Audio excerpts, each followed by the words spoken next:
Bien le bonjour, je suis Épée et je suis là pour vous aider à améliorer votre stream et vous faciliter la vie avec des petites astuces OBS que vous ne connaissez peut-être pas. Et avant de commencer, je vous rappelle que je stream sur Twitch, le lien est dans la description et je vous mets juste là la vidéo de la semaine dernière où je vous ai appris comment améliorer votre son pour essayer d'avoir un son qui se rapproche de celui-là. Voilà. Maintenant on peut commencer. On va commencer avec la première astuce qui est Streamlabs Chatbot. Alors qu'est-ce que Streamlabs Chatbot? C'est simplement un logiciel de chat, mais pas que, puisqu'il regroupe un bot que vous pouvez créer grâce à un deuxième compte Twitch. Et ce bot a toutes les fonctionnalités d'un bot comme MooBot ou Nightbot, mais directement intégré à votre logiciel avec une interface extrêmement simple et qui vous permet de tout avoir à un seul endroit. Donc vous mettez Streamlabs Chatbot à côté de votre OBS par exemple, ou là où vous mettiez votre chat avant, et vous avez un chat extrêmement bien fait, une belle interface, tout ce qu'il faut, et à côté la petite colonne qui permet d'avoir toutes les fonctionnalités du bot, ce qui est timer, commande, compteur, un système de vote, un système de tirage au sort pour les giveaways intégrés, tout, il y a tout. Pour moi c'est, en termes de logiciel, le logiciel le plus important pour le stream, après votre logiciel de streaming, mais c'est le plus important. Il vous le faut. Ça vous facilite la vie, mais puissance 1000. Pas besoin d'aller sur les sites de MooBot, Nightbot pour configurer le bot, non, tout est dans le logiciel, c'est parfait. Si vous voulez une vidéo à part de Streamlabs Chatbot, vous me le dites dans les commentaires, je vous la ferai parce qu'il y a beaucoup de choses à comprendre et à mettre en place, mais une fois que c'est fait, vous avez le meilleur logiciel pour le stream qui va vous aider énormément pour vos prochains streams. Pour la deuxième astuce, on va parler des plugins. Est-ce que vous saviez que vous pouvez installer des plugins sur OBS qui vous permettent simplement d'améliorer le logiciel de base? Et en termes de plugins, il y en a quelques-uns qui sont vraiment importants, notamment le premier, Stream Effect, qui vous permet d'avoir des fonctionnalités en termes de filtres, notamment le flou, très important, de flouter parfois sur OBS, ça va vous servir. Et autre fonctionnalité très importante, la transformation 3D. Il n'est pas possible de base sur OBS de transformer des images en 3D ou n'importe quelle source en 3D, et c'était vraiment un point manquant par rapport à XSplit qui permet de le faire depuis toujours, et grâce à ce filtre, vous pouvez le faire, ce qui vous permet tout simplement de faire des scènes un petit peu rigolotes, et c'est le but du stream, de s'amuser. Donc installez le plugin Stream Effect, il va vous servir énormément. Et en deuxième plugin, on a le plugin VST qui va vous permettre d'améliorer votre son sur OBS. Alors lui il est vraiment complexe, donc il aura une vidéo dédiée à lui seul, parce qu'il est très complexe à mettre en place, mais il vous permet de télécharger des VST et de les installer directement sur OBS. Pour ceux qui connaissent les VST, vous comprenez directement ce que je veux dire. Ça vous permet d'améliorer beaucoup la qualité du son, notamment avec des compresseurs, des noise gates intégrés, tout ce qu'il faut. Je vous ferai une vidéo totalement à part dessus, mais sachez qu'il existe et sachez que vous pouvez l'installer et vous renseigner dessus. Et pour le troisième plugin, on reste sur l'audio avec Audio Ducking. À quoi ça sert? C'est très simple. Quand vous êtes en train de stream et que vous parlez et que vous avez la musique en même temps sur votre ordinateur, vous aimeriez bien que la musique ne couvre pas votre voix. Et c'est pas toujours simple de régler continuellement le son de YouTube ou de Spotify. Eh bien Audio Ducking, tout simplement, va prendre votre source micro, votre source de bureau, et va faire en sorte que si vous êtes en train de parler, il va automatiquement baisser la source de bureau jusqu'à un certain point, ensuite il faut le régler.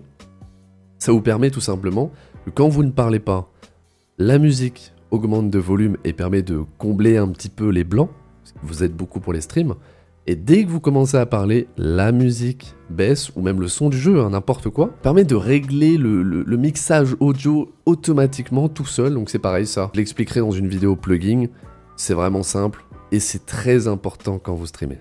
Plugin suivant est plugin très important, le NDI. À quoi ça sert? Ça sert tout simplement à faire du stream de PC sans carte d'acquisition.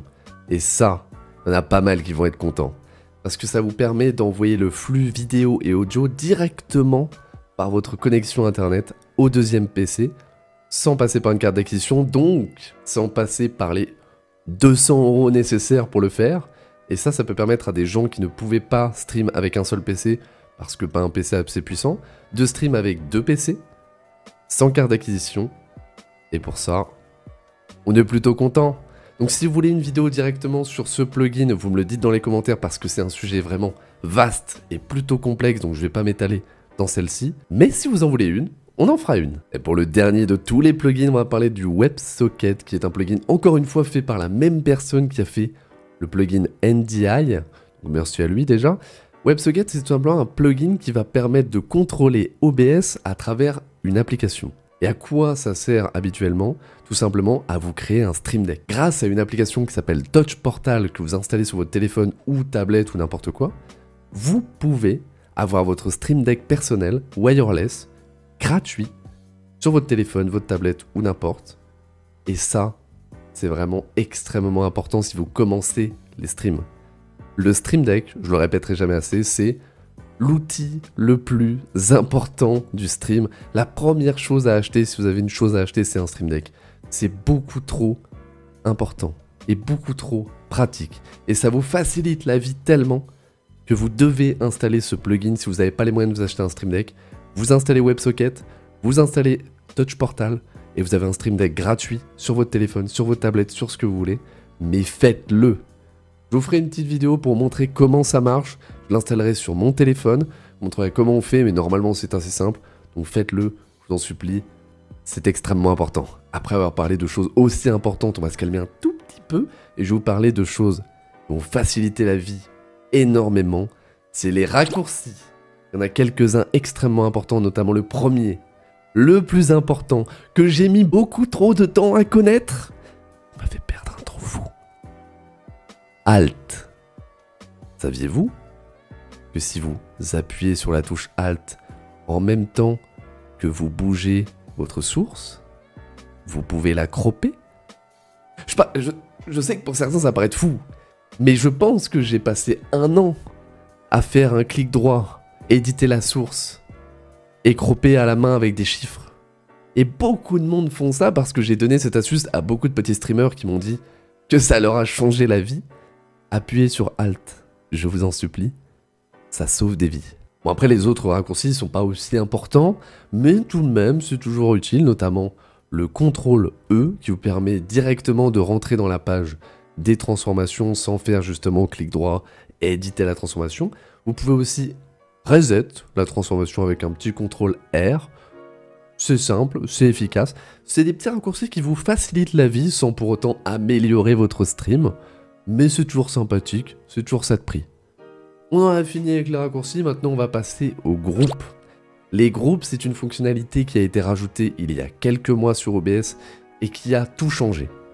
Tout simplement tout changé parce qu'avant qu'il y ait les groupes, vous deviez bouger chaque source individuellement.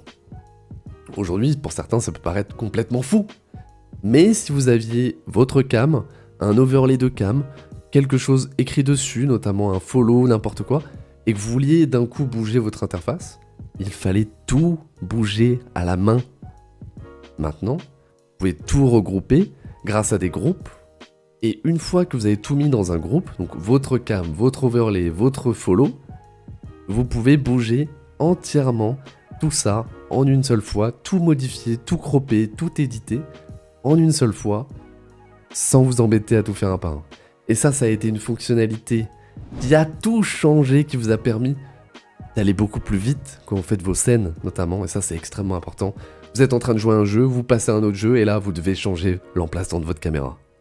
Et là, au lieu de vous dire « Oh c'est chiant », non, faites juste petit drag and drop, et vous êtes bon.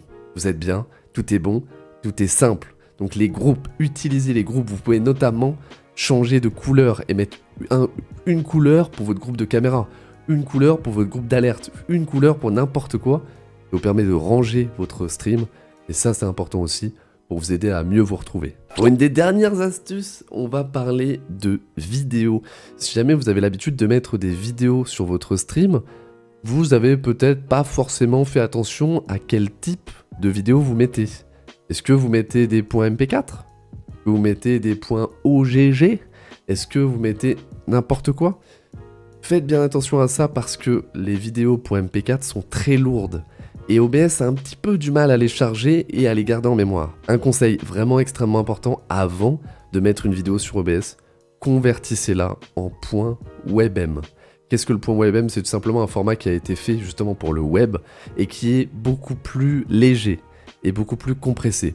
Ça n'empêche que la qualité est très bien, vous ne verrez pas la différence entre un fichier WebM ou un fichier MP4 en termes de qualité, mais il est beaucoup plus léger, beaucoup plus simple à lire pour OBS, donc si vous êtes comme moi et que vous avez énormément d'effets à la con, ou énormément de vidéos à passer pendant votre stream, mettez du WebM, sinon votre stream va complètement laguer du cul. Et ça va être extraordinairement chiant. Mettez du WebM, je vous en supplie. On va rester sur les fichiers, tant qu'on y est, avec la dernière astuce qui est le fichier que vous utilisez pour record vos vidéos. Quel type de fichier utilisez-vous? Du MP4, encore une fois? Vous devez avoir compris que le MP4, c'est pas forcément la bonne chose avec OBS. Et ben c'est pareil pour exporter, pour record une vidéo. Faut pas trop utiliser du MP4. On privilégie du .mkv, beaucoup plus utile. Et surtout, à quoi il sert? Tout simplement parce que si jamais vous avez un problème de record, n'importe quoi, pendant le stream là, votre PC il crache totalement. Si vous êtes en .mp4, vous perdez totalement la vidéo. Elle est corrompue, vous pouvez pas la réutiliser. Si vous êtes en .mkv, la vidéo sera bonne jusqu'au moment où ça crache et vous n'aurez pas de soucis pour la récupérer. Donc rien que pour ça, c'est extrêmement important. Mettez du .mkv et tout simplement après, je vous le montre, vous avez juste à aller dans Fichier en haut à gauche, convertir un enregistrement et vous pouvez convertir tous vos .mkv directement en .mp4. Il n'y a pas de souci. Mais une fois que vous avez enregistré en .mkv et pas avant. Et voilà, c'est terminé. Et si vous avez aimé cette vidéo, je vous laisse vous abonner, mettre un petit pouce bleu et me dire dans les commentaires quel tuto vous aimeriez que je fasse la semaine prochaine. Si vous souhaitez me voir encore plus, venez sur Twitch, le lien est dans la description.